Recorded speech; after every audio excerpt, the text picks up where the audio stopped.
السلام عليكم ورحمة الله وبركاته. الحمد لله الذي بنعمته تتم الصالحات، الذي خلق سائر الكائنات، ثم الصلاة والسلام على سيد السادات نبينا وحبيبنا محمد صلى الله عليه وسلم. اللهم لا علم لنا إلا ما علمتنا، اللهم علمنا ما ينفعنا وانفعنا بما علمتنا، إنك أنت العزيز الحكيم. فقال جل شأنه في كتابه الكريم وهو أصدق القائلين وبهديه يهتدي المهتدون: أعوذ بالله من الشيطان الرجيم، بسم الله الرحمن الرحيم. لقد كان لكم في رسول الله أسوة حسنة. Alhamdulillah, marilah kita awali dengan memanjatkan puji syukur kepada Allah Subhanahu wa taala. Pada fajar yang menyingsing ini, Allah Subhanahu wa taala masih menganugerahkan kepada kita nikmat kesehatan dan nikmat kesempatan. Banyak orang yang sehat tapi tidak sempat, dan banyak orang yang sempat tapi tidak sehat. Ni'matani ma'budun fihima katsirun minan nas.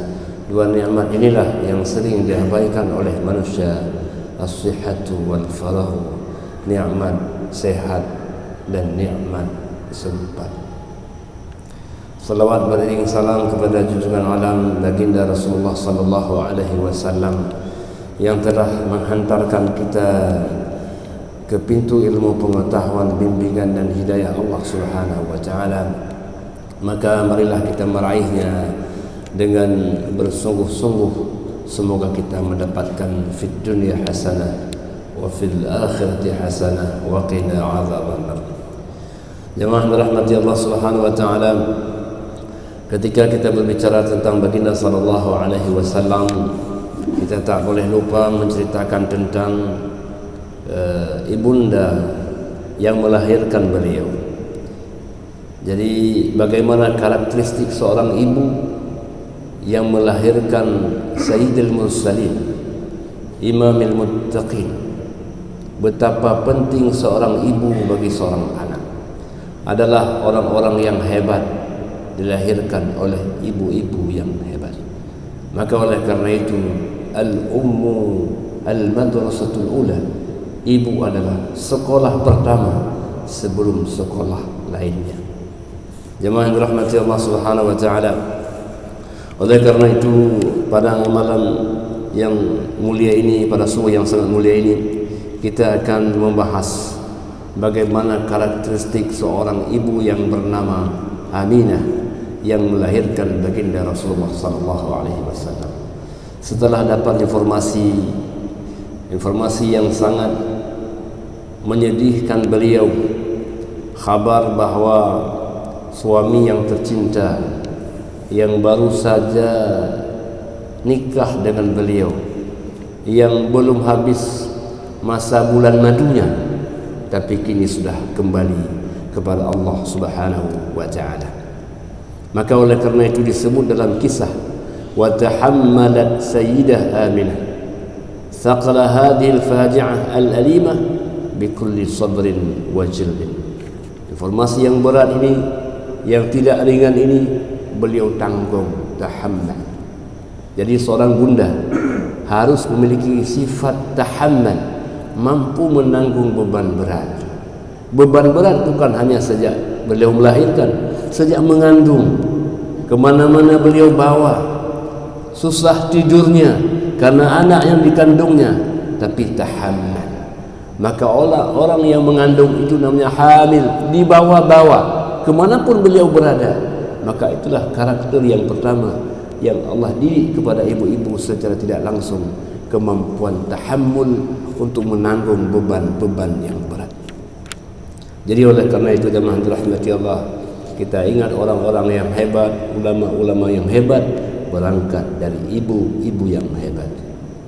Imam Syafi'i radhiyallahu anhu ditinggalkan yatim oleh ayahnya, tapi ibundanya lah yang kemudian menjadi sosok yang luar biasa, yang menjadi imam yang hingga kini masih kita sebutkan namanya walaupun kita tak pernah melihat wajahnya.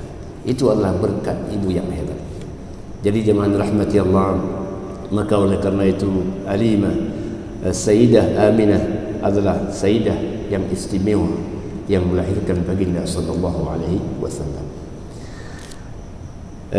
Laqad kana umur Abdullah lamma wafahu al-ajal 20 aman. Ketika Abdullah seorang son meninggal dunia masih sangat muda belia, usia masih 20 tahun. Fatarammalat as-sayyidah Aminah, maka berubahlah Sayyidah Aminah menjadi janda. Janda dalam usia yang sangat muda, untuk membesarkan ananda yang sangat dia cintai. Jemaah rahmati Allah Subhanahu wa taala. Apa karakter Sayyidah Aminah sepeninggalnya Abdullah?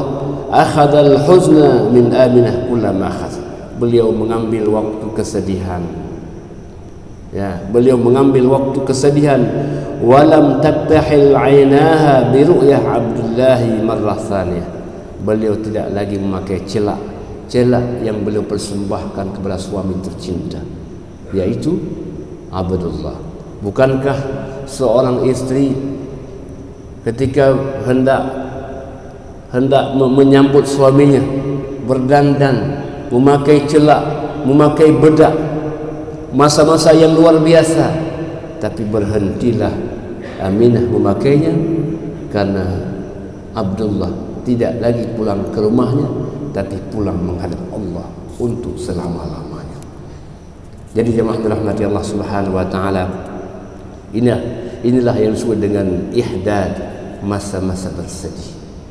Masa bersedih karena ditinggalkan oleh suaminya, walau bersedih tapi tetap dalam keadaan beliau sabar atas ujian Allah Subhanahu wa taala.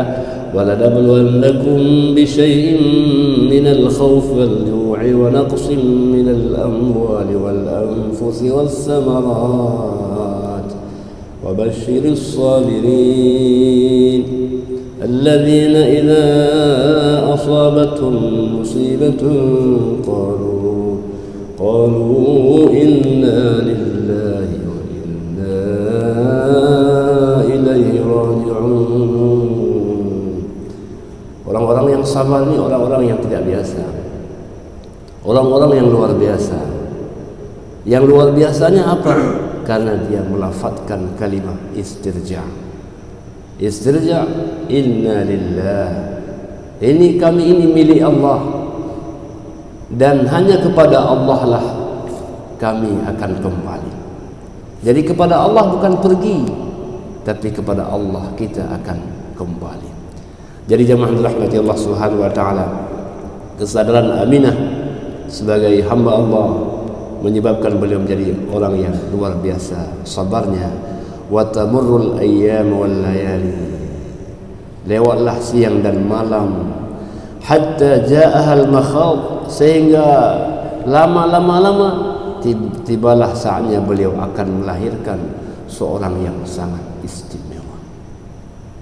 Jadi jemaah rahmati Allah Subhanahu wa taala, qarba as-sahar lailatul itsnin, ketika menyingsing fajar pada malam Isnin, min syahri Rabi'il Awal, pada malam Rabiul Awal, min amil fil, pada tahun gajah.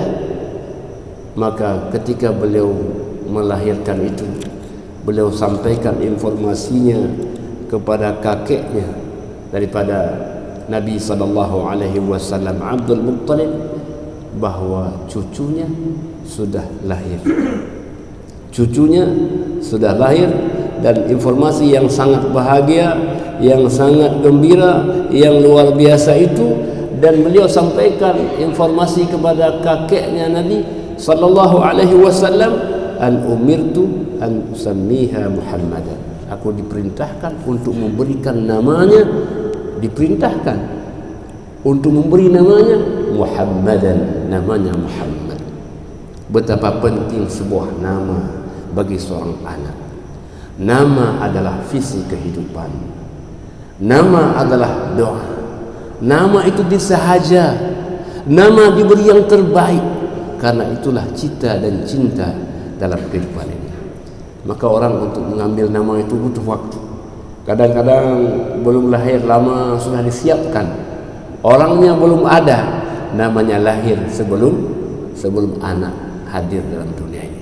Betapa pentingnya sebuah nama. Jadi jemaah dirahmati Allah Subhanahu wa taala, nama yang baik adalah doa yang baik. Nama adalah tafaul, nama adalah optimisme dalam kehidupan ini. Maka kalau kita punya anak, berikan nama-nama pilihan, nama-nama terbaik.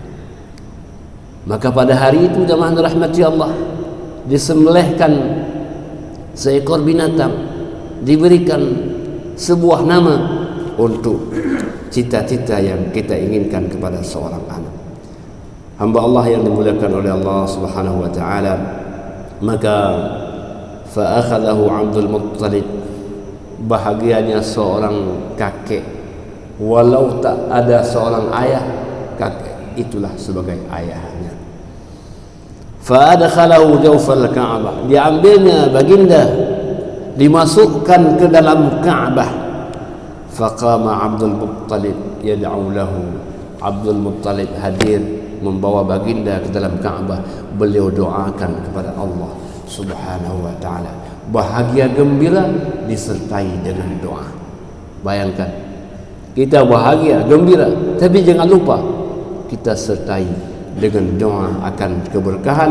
Wa syukurullah azza wa jalla, dan beliau bersyukur kepada Allah Subhanahu wa taala lahir sebagai cucu yang tidak biasa, dan beliau namakan Muhammadan, orang yang terpuji di hadapan Tuhannya, dipuji sesama makhluknya. Maka jemaah dirahmati Allah Subhanahu wa taala, esensi sebuah nama menjadi penting. Beliau inginkan nama Muhammad. Hamba Allah yang dimuliakan oleh Allah Subhanahu wa taala, maka falamma kana yaum as-sabi' min wiladatihi, ketika datang hari ke-7 daripada kelahiran baginda, dzabaha anhu jaddu Abdul Muttalib, maka beliau menyembelih untuk seorang cucu. Wada'a Quraisyan, beliau ajak orang-orang Quraisy sebagai bentuk wujud syukur akan hadirnya seorang cucu. Falamma akalu, tatkala mereka hadir dan menikmati makanan, maka apa kata mereka? Ya Abdul Muttalib, wahai Abdul Muttalib, ara'aita ibnaka hadha alladhi akramtana ala wajhih, bagaimana ini anakmu, cucu itu anakmu yang telah engkau muliakan ia di hadapan kami. Wa ma sammaitahu, apa nama yang kau berikan kepadanya? Coba lihat betapa penting sebuah nama. Ini orang anak yang kau muliakan ini di hadapan kami, wahai Abdul Muttalib. Wa ma sammaitahu, apa nama yang telah kau berikan kepadanya? Jadi jemaah dirahmati Allah, hari kita berikan nama itu hari di mana kita sampai kepada ananda kita, nak, inilah engkau tujuan hidupmu, sebagai jalan engkau harus menggapai itu. Faqala Abdul Muttalib, maka dalam pada itu Abdul Muttalib menjawab, samaituhu Muhammadan, anakku itu aku namakan Muhammad. Qalu falima raghibta bihi an asma ahli baiti, kenapa engkau tidak senang memberikan nama-nama keluargamu? Kok ini namanya Muhammad, bukan nama-nama yang berasal dari keluargamu? Faqala aradtu an yahmidahu Allahu fis sama wa khalqahu fil ard, aku ingin agar ini anak dipuji oleh Tuhannya dan disanjung oleh makhluknya. Dipuji oleh Tuhannya dan disanjung oleh makhluknya. Maka jemaah dirahmati Allah, baginda sallallahu alaihi wasallam disanjung oleh Tuhannya dan disenangi oleh semua makhluk. Tidak ada orang yang tidak senang kepada baginda sallallahu alaihi wasallam. Senang bercampur rasa bahagia, harta mereka pun titipkan kepada baginda sallallahu alaihi wasallam, sehingga pun mereka bertikai, mereka kembalikan urusannya kepada Muhammad. tatkala Hajarul Aswad dibawa oleh banjir yang sering kita dengarkan, siapa yang akan menjadikan mediator ini? Mereka mengatakan orang yang pertama masuk ke dalam masjid, itulah yang berhak menjadi mediasinya. Jadi siapa orangnya? Itulah Muhammad. Semua suku telah bertikai bahwa mereka lah yang berhak menaruhkan Hajarul Aswad pada tempatnya.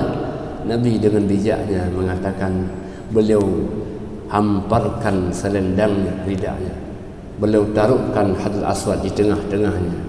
Beliau ajak semua suku-suku kafilah memegang pada ujung-ujung ridaknya itu. Mereka bawa sama-sama ke tempat semulanya. Oh, mereka puas luar biasa dengan cara mediasi yang diberikan oleh baginda sallallahu alaihi wasallam. Jadi jemaah dirahmati Allah Subhanahu wa taala, luar biasa kesan-kesan yang diberikan. Walau beliau masih sangat muda belia, tapi kesan yang beliau berikan itu membuat mereka tak bisa melupakannya. Oleh karena itu jemaah dirahmati Allah, berikan kesan kepada orang lain. Bertemu dengan kita, berikan kesan kepadanya. Kesan itulah yang tak akan terlupakan untuk selamanya. Mungkin orang kalau pulang dari dari arah timur, ya, dia sampai ke Sare, dia beli kerupuk, ya, itu harganya Rp10.000. Kalau kita berikan sebagai hadiah kepada orang lain, mereka tak tanya berapa harganya. Apa dia bilang? Masya Allah, ingat saya ya, sampai dia beli kerupuk, ya, luar biasa. Jadi kita telah memberikan kesan melampaui harga kerupuk itu. Kesan yang ini tak akan pernah terlupakan. Baginda sallallahu alaihi wasallam memberikan kesan kepada siapapun yang bertemu dengannya. Kesannya, Masya Allah, Muhammad luar biasa. Maka orang-orang di Mekah, orang-orang musyrik Mekah, ketika ada tamu datang ke sana mengatakan, jangan sekali-kali kau bertemu dengan Muhammad. Kenapa? Muhammad itu penyihir. Kok? Ya kalau engkau bertemu dengannya, walaupun tak senang, asal ketemu pasti senang. Nah itu. Ini maknanya apa? Nabi memang memberikan kesan yang luar biasa. Orang susah kalau ketemu Nabi berubah jadi senang. Orang sengsara ketemu beliau jadi bahagia. Jangan sampai berbalik. Ketemu kita orang senang, ketemu kita susah deh. Itu jangan. Jadi oleh karena itu berikan kesan yang terbaik kepada orang lain, walaupun hanya sepotong kata, walaupun hanya senyuman, ya, tapi berikan kesan yang baik. Jemaah rahmati Allah Subhanahu wa taala. Jadi ini ucapan Abdul Muttalib. Yaqulu Abdullah bin Abbas, wulida Rasulullah sallallahu alaihi wasallam makhtunan masruran. Poin yang berikutnya adalah ketika baginda sallallahu alaihi wasallam terlahirkan dalam keadaan sudah terkhitan. Lahir sudah terkhitan, sudah suci.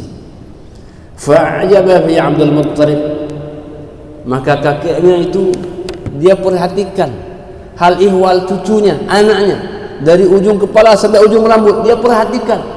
Begitu senang seorang kakek akan cucunya.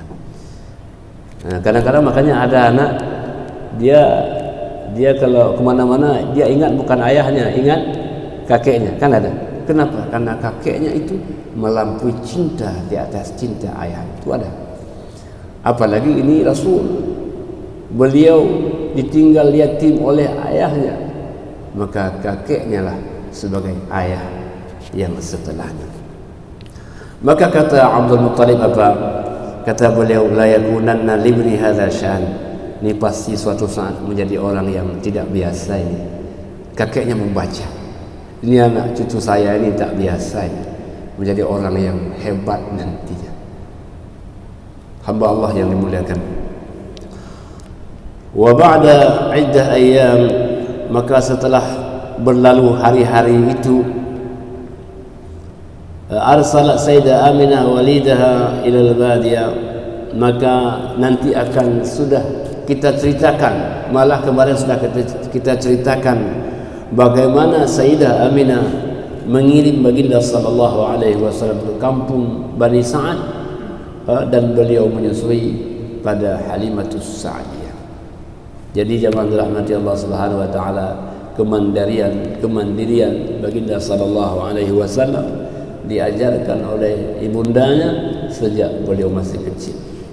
Berpisah sebentar dengan ibundanya, nanti kembali, berpisah lagi nanti kembali, diajarkan kemandirian oleh seorang ibu.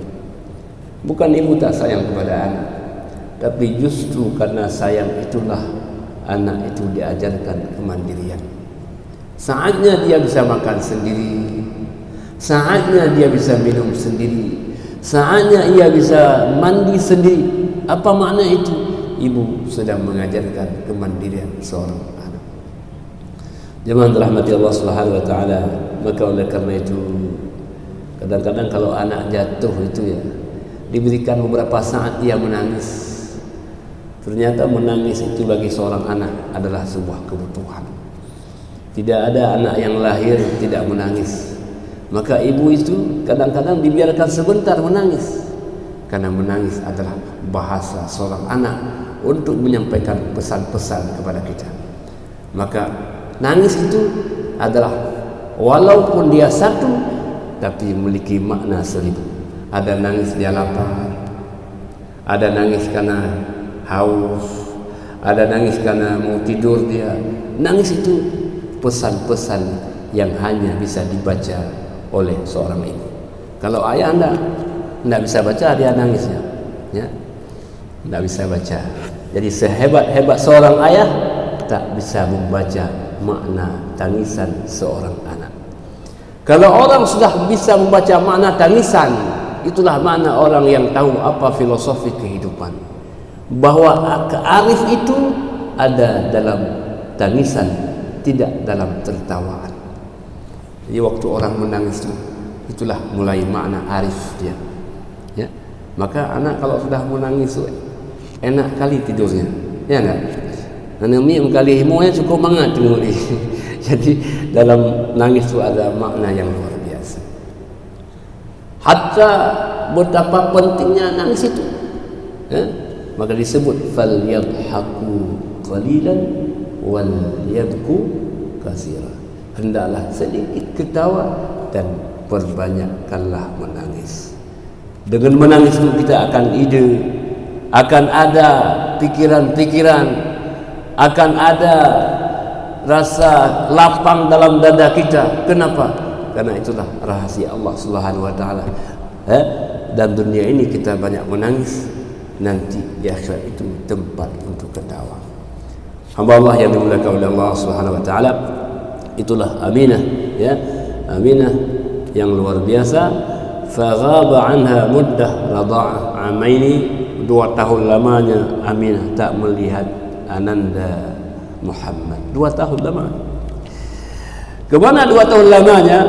Ya, beliau berada di Bani Sa'ad, disusui oleh Hamalatus Sa'diyah.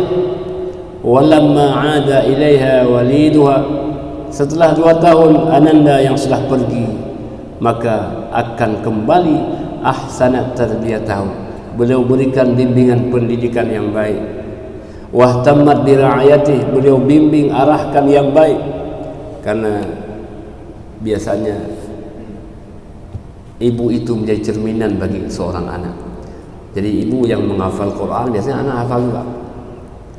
Ya, waktu dia menyusui kan sambil menghafal, dzalikal kitabu la raiba fihi hudal lil muttaqin. Alunan ibu itu direkam oleh seorang anak.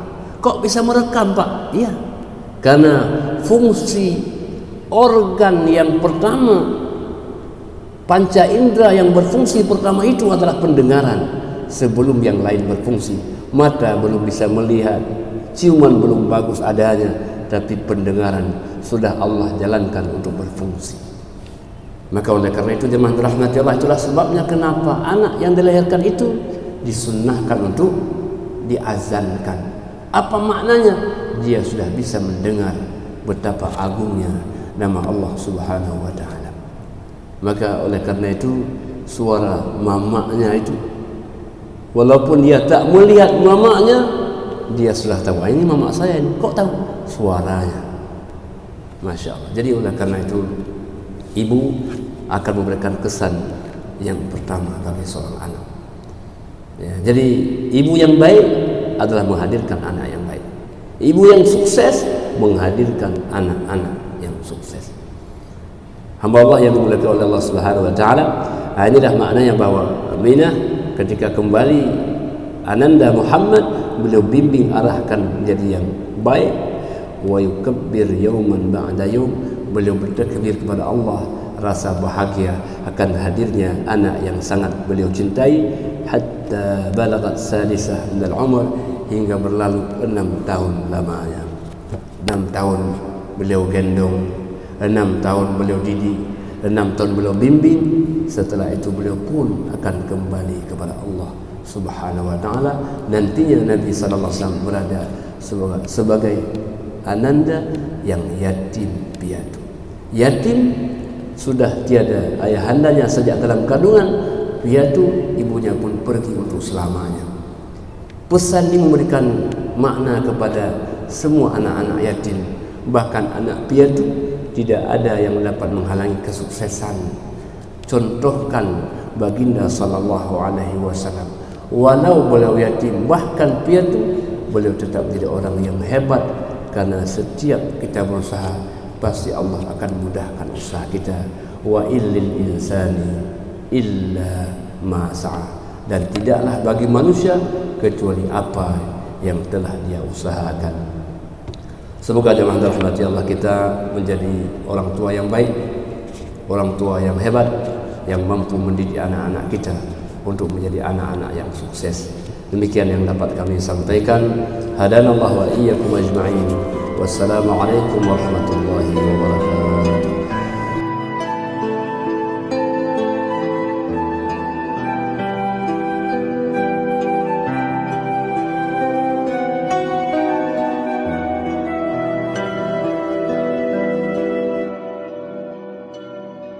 Sallallahu ala Muhammad, sallallahu alaihi wasallam, sallallahu